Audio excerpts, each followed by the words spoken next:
Masayang araw sa inyong lahat mga ka-PL, Luzon, Visayas at Mindanao at sa ating mga kababayang OFW. Magandang umaga, magandang tanghali at magandang gabi saan man kayo panig ng mundo. Eto mga kababayan, pag-usapan po natin itong kumakalat na naman po ngayon sa social media mga kababayan na kapagka nabasa ko ho ito ng buo, maaaring magkaroon ho kayo ng maraming konklusyon, 'no? Maaaring marami ho kayong maiisip mga kababayan na tila mapanganib ho para sa ating inang bayan, 'no ho?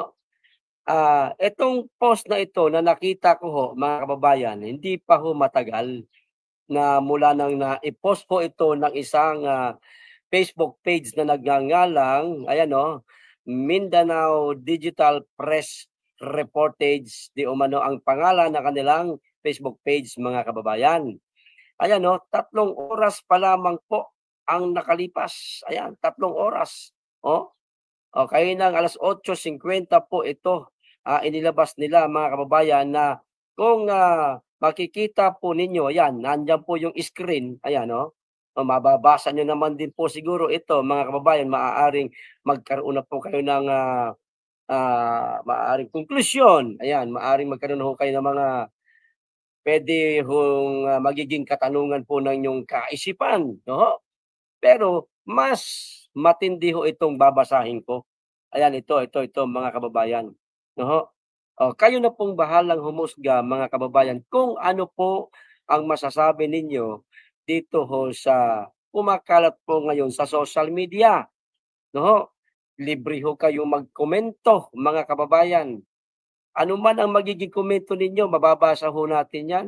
Yan po, sarili lamang po ninyong pananaw, sarili lamang po ninyong komento. Siya nga pala mga kababayan, bago ko po simulan, hindi ko lang po masyadong lalakasan ang boses ko dahil nandito lamang po ako mga kababayan sa baba, ayan, nasa baba ho tayo. Yung likod ko nitong halaman na ito, mga ano ho 'yan, swimming pool ho 'yan. Baka sabihin po ng mga nagsi-swimming diyan, baka napano na ako napano na ako dito. Okay, simulan na ho natin mga kababayan, 'no ho. Eto dito muna tayo sa ayan, dito muna tayo sa ayan, ito, babasahin muna natin 'to. Mamaya na po natin basahin 'tong litrato na 'to, ano ho. Dito muna tayo mga kababayan, kita ba? Ayun, kita pala. Okay, larga. Ito ho ang, sabi mga kababayan, basahin na po natin ha. Eto, highlights ko para dito ho muna tayo magbigay o dito ho muna tayo magbabasa, ano ho. Ayan leak photos po ito mga kababayan. Kapag sinabing leak, alam niyo na ho ibig sabihin niyan, 'no? Inilabas ng kung sino man na walang nakakaalam kung sino ang naglabas para mas malaman po ng ating mga kababayan at bahala na po silang, magkomento tungkol sa leak photos na ho na ito. Ayan nakalagay ho mga kababayan hanggang kailan malilihim ang secret mission ng mga men in uniform sa BARM? Ako bilang isang Mindanaoan mga kababayan, matagal na po naming alam na may mga ganyan, diyaan sa lalo na ho diyan sa BARM. Hindi lang ho sa BARM mga kababayan, meron pong mangilan-ngilang, munisipalidad ng, Mindanao na meron pong mga tinatawag na mga private army, ika nga mga kababayan. Kahit naman siguro sa ibang lugar, kahit naman siguro hindi sa Mindanao, kahit naman siguro dito sa Kamaynilaan meron din naman sigurong ganyan, 'di ba mga kababayan? Okay, tuloy ho tayo dito ho sa, pagbabasa na ho natin. Ayan ang sabi ho dito, ah, "This is alarming." Ah, bakit, sandali tanggalin ko lang 'to, notification. Bakit magkakasama at tila nagsilbi pang escort ng isang alleged private, armed group ng isang kandidato ang mga uniform men na nasa farm noong eleksyon? Mga kababayan, may question mark siyang ginamit ha. para nga naman, ligtas din siguro siya. Gano'n lang naman 'yun. Ako'y nagbabasa lang rin dito sa na inilabas niya po na matatawag po nating article, ika nga, article ho ito sa Meta o sa Facebook, mga kababayan. O tuloy ko ho yung basa, habang tandaan niyo po mga kababayan, habang palapit o patapos ho tayo ng patapos, dito sa binabasa ho natin, doon na ho lalabas yung mga magiging duda, ng bawat isa sa atin, 'no. Sabi ko nga sa inyo kanina, napakarami ho nating mabubuo dito ng mga pagdududa, kung ano-anong, maiisip natin tungkol dito na maaari pong, 'wag naman sana, magiging panganib po sa ating bansa. Siyempre kung kayo meron, mamaya meron din ako siyempre, akin lang naman 'to, 'no? Opinyon lang naman natin 'to, 'di ba? Puwede natin ilahad 'yan, katulad ho ninyo diyan, mga kababayan. Okey, ito na, tuloy ko na po. Ayan, may bitbit pang Armalite ang mga lalaking nakatakip ang mga mukha at ulo, walang huli, walang kulong, mga kababayan. May mga nakatakip ang mukha, ayan, parang ano, parang bandido ang datingan, 'di ba? Siyempre, matatawag po itong private army, mga kababayan. So, hindi ho puwedeng, makita yung kanilang mukha para maitago po sa publiko kung sino-sino sila na mga naka-escort dito sa di umano'y isang politiko na nasa BARM, mga kababayan. 'Di ho ba? Nang sa gano'n maprotektahan din yung kanilang pagkatao, mula ho sa alam niyo na, 'di ba, sa question, sa tawag dito, sa pangungutya, ayan, gano'n. Eto pa mga kababayan, eto pa, gaano rin kaya katotoo na may ilang opisyal ng PNP na may mga tinatago at, ah, inaalagaang hired gunmen. Sa mga kapulisan natin diyan na mga retirado na, mga heneral na rin, mga kasundaluhan na rin, ayan, sila lamang po ang tanging makakasagot dito sa binasa natin na ito, mga kababayan. Ito nga tungkol nga dito na meron di umanong tinatago ang PNP na mga hired gunmen. Kung tayo ho, magsasalita, magbibigay ho ng komento din dito, para sa akin lang hindi malayong mangyari ho 'yan, mga kababayan. Pero ang makakasagot talaga nito yung mga nanggaling po, mga kababayan, sa serbisyo ng PNP o sa pagkapulis. 'Di ho ba, maaaring alam din ito ng mga kasundaluhan. O tuloy, tuloy. Mga sir, Brigadier General Macapas, naku binanggit na yung pangalan.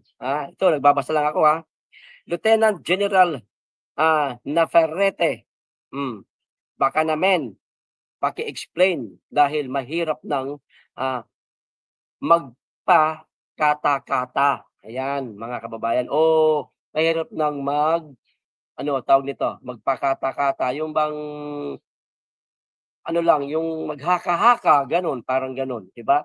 Hinihingi niya ang eksplanasyon, mga kababayan, nitong dalawang heneral na ito, oho. Eto tuloy, hmm, oh, gaano po katotoo na ginagamit niyo sa isang maanomalyang misyon ang mga, ah, pinadalang puwersa ng national government? Question mark pa rin, question mark pa rin, mga kababayan. Sana fake o fake news ho ano, ayan, question mark pa rin. Lahat may question mark siya kasi hindi naman siya sigurado, mga kababayan, kung totoo ba talaga nangyari ito, 'no? Pero tulad nga ng sinabi ko kanina, hindi ho malayong mangyari ito, mga kababayan. Okey, tuloy. Hindi na nakakapagtaka kung bakit sa bilyon-bilyong pondo na inilaan para sa BARM ay bokya ang napala ng alyansa slate. Ngayon ang tanong, bakit napasama diyan ang alyansa slate at pagiging bokya nito sa BARM, mga kababayan, 'di ba? O ngayon tuloy ho natin yung basa para makuha ho natin ang ang pinakapuno ho nito, ano ho? O ito, hmm, dito tayo, hanggang dito tayo, 'yan. Ah, dito lang yata 'to, eh. Dito lang 'to. Ulitin natin para hindi natin ma-highlight yung isa. Hanggang diyan lang 'yan. Okey. Malinaw, hmm, pinabayaan ang kampanya o sino ho ang nagpabaya niyan, mga kababayan? Ito'y hindi ho ito sa, pag-question ho natin, tungkol sa pagiging zero vote ng alyansa, mga kababayan, sa BARM Region o doon sa BARM. Hindi ho 'yan, hindi ho natin kine-question diyan. Pabor pa nga sa atin 'yan, eh. Kasi namamayagpag doon, mga kababayan, walang iba kundi ang Duterte. Nakakapagtaka pa ba 'yan? Mindanao 'yan, natural. Ang susuportahan ng mga Mindanaoan kundi ang senatorial slate ng dating Pangulong Duterte, 'di ho ba? Maaaring galit na sila sa bangag, mga kababayan, kaya talagang namayagpag doon ang Duterte, Ayaw na nilang, mamuno itong mga, tawag dito, mga magiging senador, ayan, ng bangag. Ay kaso may nakalusot pa rin 5, okey? Malinaw, pinabayaan ang kampanya, Iba ang inatupag nila Lagdameo, Galvez at kanilang mga alipores. Ano kaya ang inatupag nitong mga ito, mga kababayan? No, tuloy, malinaw na imbes magamit ang pondo para sa kanilang kandidato, tila napunta ang parte nito sa mga rebelde. Yun na, ah, yun na yung sinasabi ko, ah. Ang artikulong ito sa Facebook, mga kababayan, ay hindi po patungkol doon sa pagiging zero vote ng alyansa, kundi dito sa di umano'y rebelde. Yan di umano ang inatupag nitong mga pangalang nabanggit, mga kababayan, dito sa post ng Mindanao Digital Press Report page. Okay. Imagine, sa buong kasaysayan, sa buong kasaysayan di umano yan, mga kababayan, ha? Sa buong kasaysayan di umano yan. Ngayon pa ba nabokya ang admin slate sa isang midterm election? Yun nga din ang isang tanong diyan, eh. Sa buong kasaysayan. Oh, ngayon pa ba na ngayon lang, eh, ngayon lang talaga nabokya, eh. Ako sa palagay ko lang, ito nagtatanong lang naman siya, ayan, oh. Ngayon pa ba nabokya ang slate ng isang, ang slate, sa isang midterm? Yung ng admin, palagay ko ngayon lang. Sa totoo lang, ngayon lang talaga ako nakaranas niyan. Sa edad ko, sa batang taong ito, 'no? Tuloy, tuloy. Hmm. Saan po napunta ang bilyon-bilyong budget? Ayan, okey. Tuloy basa. Hmm.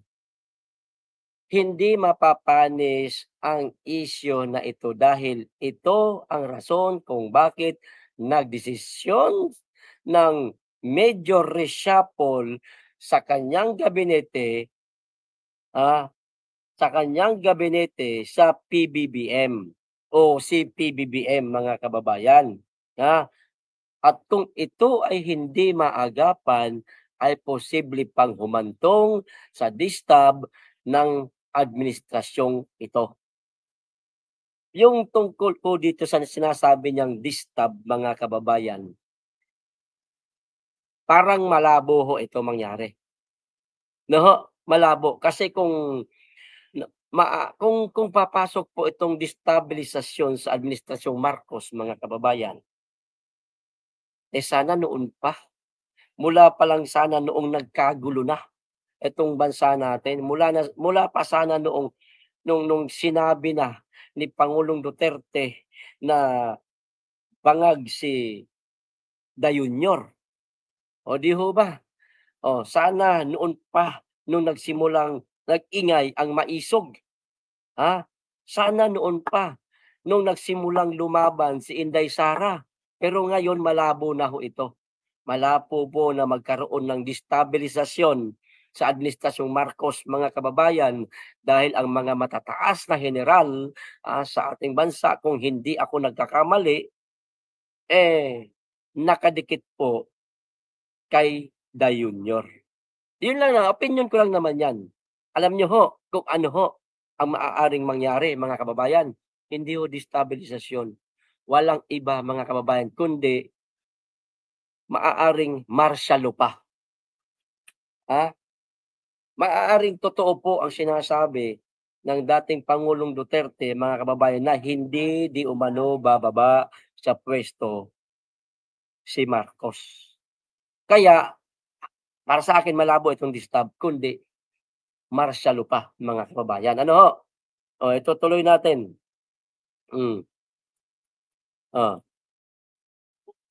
Speaker Martin Romualdez, Congressman Tabi, First Lady Marcos. Narito po ang isang malinaw na patulay ng paglalapastangan sa mismong presidente. Ayan, parang parang hindi naman natin sinasabing kampe itong page na ito kay Marcos, no? Kasi binanggit niya dito si Romualdez, si Tabi, tsaka si Lisa na di umano nilalapastangan nitong tatlong ito, si Marcos, no? Paglalapastangan sa mismong presidente, ang sabi, mga kababayan, narito pa ang isang malinaw na patunay ng paglalapastangan sa mismong presidente. Palagi ko utang na kalokohan yung nilalapastangan nitong tatlong ito si Da Junior, baka nga drama-drama ito, mga kababayan, Ano ho sa palagay Ano ho sa palagay ninyo? Di ba? Ano pang naiisip niyo ho tungkol diyan? Puwede niyo pong ikomento rin, mga kababayan. Okay, tuloy ho natin yung basa. Pangulong BBM, sana po ay inyo nang pakinggan ang hinaing at panawagan noon pa man ng mga naglakas loob na mga chief executives na ang tanging gusto lang naman ay ang patas at mapayapang komunidad. Ang tanong, mga kababayan, kaya bang kutusan, kaya bang batukan, kaya bang ano pa ba? Ano ba dapat pa?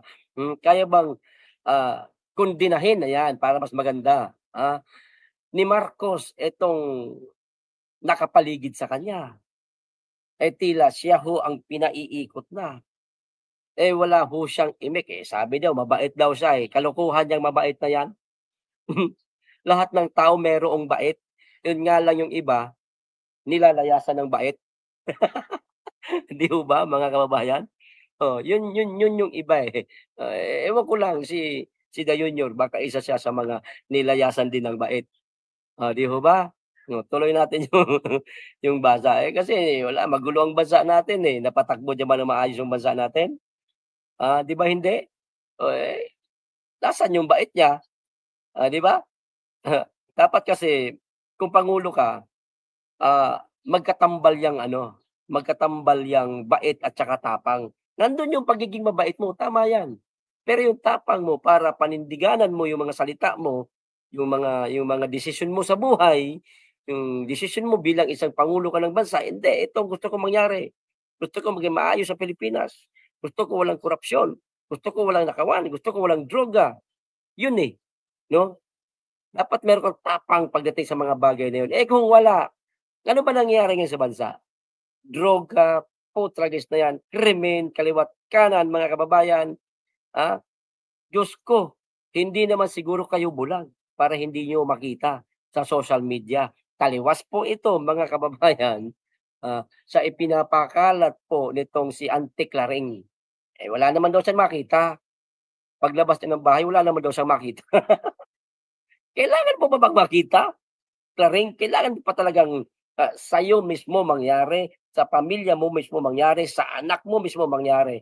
Itong mga krimen na nangyayari ngayon sa Pilipinas, napakatanga naman ng pag-iisip nito.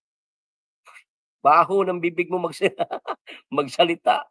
Tumingin ka lang sa paligid, gusto mo makita ang totoong krimen sa lansangan.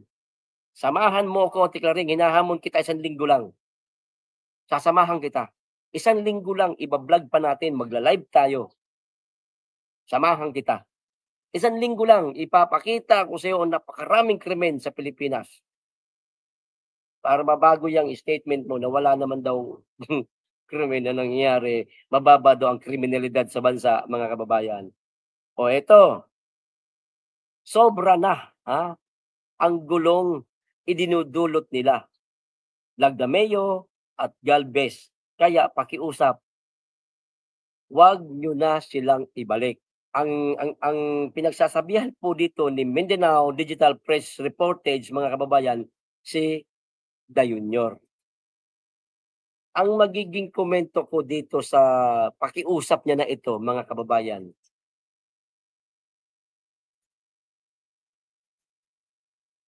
hindi kasi,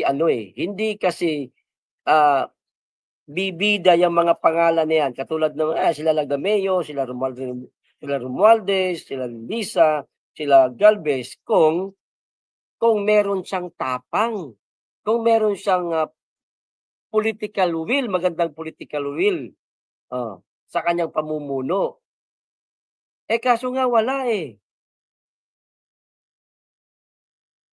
wala. Kaya nauungasan siya nitong mga ito.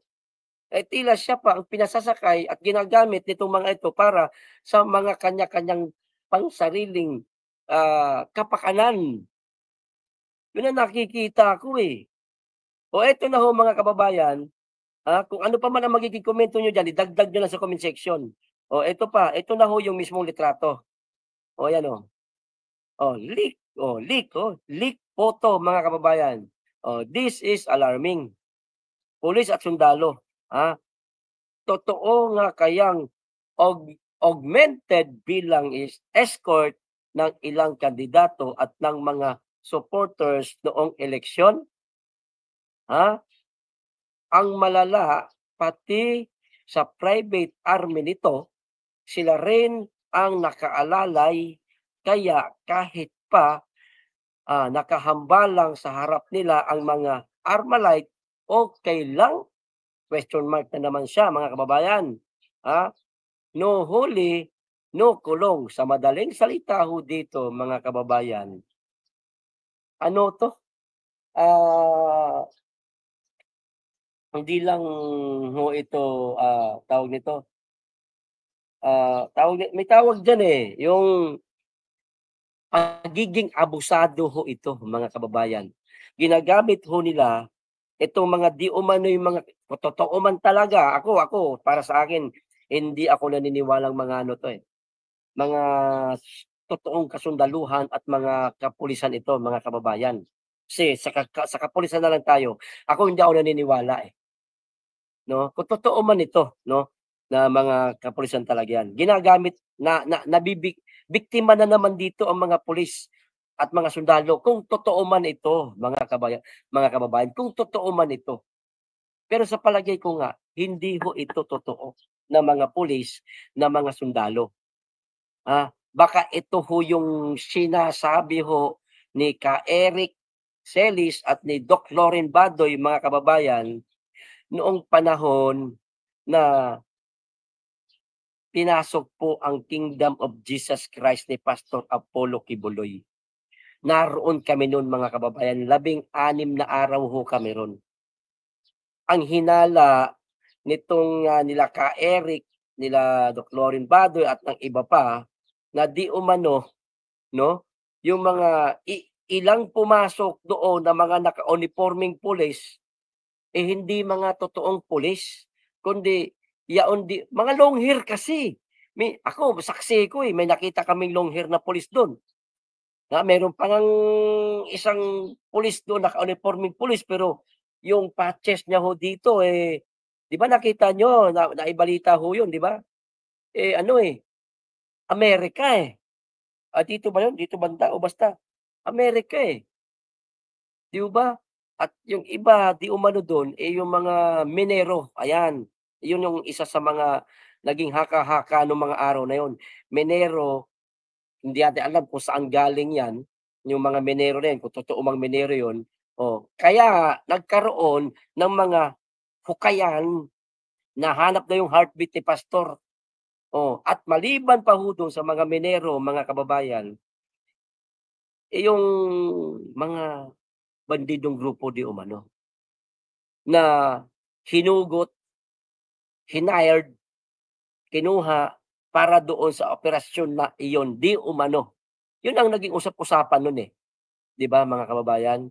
Para lang manguna doon sa operasyon na yun kung saka-sakali nga naman na manlaban nung mga araw na yun ang miyembro ng KOJC at ng mga taga Davao o mismong mga taga Davao na, eh, hindi masaktan yung mga totoong pulis.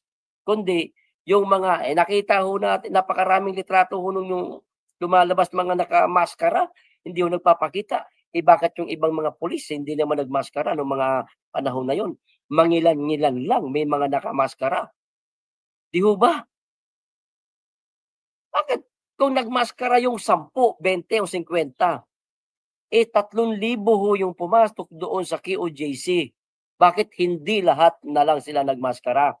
Bakit yung, iilang mga nakaunipormeng pulis lang ang nakamaskara? Kaya dun lalo lumakas ang hinala nila ka Eric nga, namin na rin, dun sa mga araw na yon na maaaring mga hired lamang yun sila para doon sa operasyon na yon at maaaring gano'n din ito dito, mga kababayan. 'Di ho ba? Oh, maaaring gano'n din ito na ito na po ang maaaring, opinyon ko lang o hindi opinyon, masasabi ko, reaksyon ko tungkol dito. Itong mga taong ito, palagay ko lang, akin lang naman 'to, hindi ito totoong mga pulis, 'no? Kung meron mang napasama diyan na sundalo, hindi rin yan totoong sundalo. Maaaring hinugot lang ito kung saan-saan galing, mga kababayan, para magkaroon ng ganitong pagkilos sa BARM, okey? Maaaring drama lamang po ito, mga kababayan. Opinyon lang naman natin 'to. Hindi natin sinasabing eto talaga 'yan, 'no? Ito yung reaksyon lamang ho natin tungkol dito, 'no? Maaaring drama lang ho ito. Alam niyo bakit? Bakit ko nasabing drama? Ito ulitin ko, nililinaw ko, hindi ako nagpaparatang. Reaksyon ko lang ho ito, mga kababayan. Maaaring drama lamang ho ito at sisimulan ho nila, mga kababayan, sa BARM. Kasi kung Davao City o iba pang parte ng Mindanao, masisita ho sila, eh, 'no? Maraming mga ano, eh, maraming mga makakapag-video, upload sa social media. Ito nga nag-leak nga, eh, 'di ba? Para malaman ng ating mga kababayan kung hindi parte ng BARM. Oh, sinimulan ho nila ito, ulitin ko, reaksyon ko lang ito. Sinimulan po nila sa BARM, mga kababayan, 'no? Itong mga nakaunipormeng pulis, mga sundalong ito, mga kababayan, maaari po itong magamit. Saan? Kasi tulad nga ng sinabi ko kanina, opinyon reaksyon ko lang naman ito, maaring drama lang ho ito. Magamit ho ito sila, mga kababayan, sa matagal ng usapin at pinaghihinalaan ng ating mga kababayan na baka magkaroon po ng martial law. Tulad nga ng sinabi at inuulit-ulit po ng dating Pangulong Duterte na di umano'y walang planong bumaba sa puwesto si Da Junior, mga kababayan. Gagamitin ito sila baka sakali, baka isang araw merong malagas na mga buhay dito sa mga ito. Palibhasa okey lang naman, hindi okey lang naman malagas ang buhay ng mga 'yan kasi, malay natin baka mga bandido 'yan o hinayad lang, malay natin baka mga preso 'yan, 'di ba? Malay lang natin, mga preso na mga panghabambuhay ang pagkakakulong ang kanilang sentensya, 'di ba? Oh, magkakaroon pa ng pera yung kanilang pamilya, gano'n din sila, nasa laya pa sila. Oh, kung sa loob ng bilangguan o hindi sila nakakapulburon, hindi, hindi sila nakakainom ng alak, hindi sila nakakatikim ng babae, eh, diyan sa labas nasa laya sila bagamat nagamit sila, pero lahat ng mga karangyaan, magagawa ho nila. Katulad noong hindi pa sila preso, kung totoo man na preso sila. Eh, tulad nga ng sinabi ko kanina, reaksyon ko lang ito. Ngayon palibhasa nga, eh, mga hinugot ito mula sa bilangguan at ang sentensya nito'y panghabang buhay na pagkakakulong, maaari ho itong gurgurin. Eh, marami 'yan, pagpalagay nating mga 50 pinakamababa. Eh, kasi dalawang klase 'yan, eh, may pulis pa di umano at may sundalo pa, mga kababayan, 'no? Oh, 'di ba? Pagpalagay natin 50, 100 hanggang 300, puwede hong magamit 'yan mga kababayan, ah, pagpaslangin lahat 'yan, maaaring gano'n. Halimbawa, eto reaksyon lang naman natin 'to, eh, 'di ba? Paslangin lahat 'yan, tapos palibhasa nakaunipormeng sundalo't pulis, siyempre natural ang magiging reaksyon ng taong bayan, ang magiging reaksyon ng gobyerno, eh, magagalit doon sa mga gumurgor, dito sa mga ito. Magagalit, galit na galit ang tao, "Puta, mahal mahal natin ang pulis, mahal natin ang" tayo, mahal natin ang mga kapulisan, mahal natin ang mga kasundaluhan, kasi sila po ang nagpoprotekta ng ating soberanya, mga babayan, loob at labas ng ating bansa. Mahal natin yung mga 'yan. Eh, palibhasa nga nakauniporme sundalo't pulis at nagurgor. Anong mangyayari? Galit ang tao, siyempre magagalit din ang gobyerno. Tapos kunwari magagalit din si Da Junior, dahil galit na galit na siya, tutulo ang luha niya. Halimbawa lang, halimbawa lang naman gano'n ang mangyari. Halimbawa gano'n ang magiging senaryo, pagdating ng araw. Magdedeklara siya ngayon ng martial law, ayun na ho yun. Ah, ah, so ang nangyari,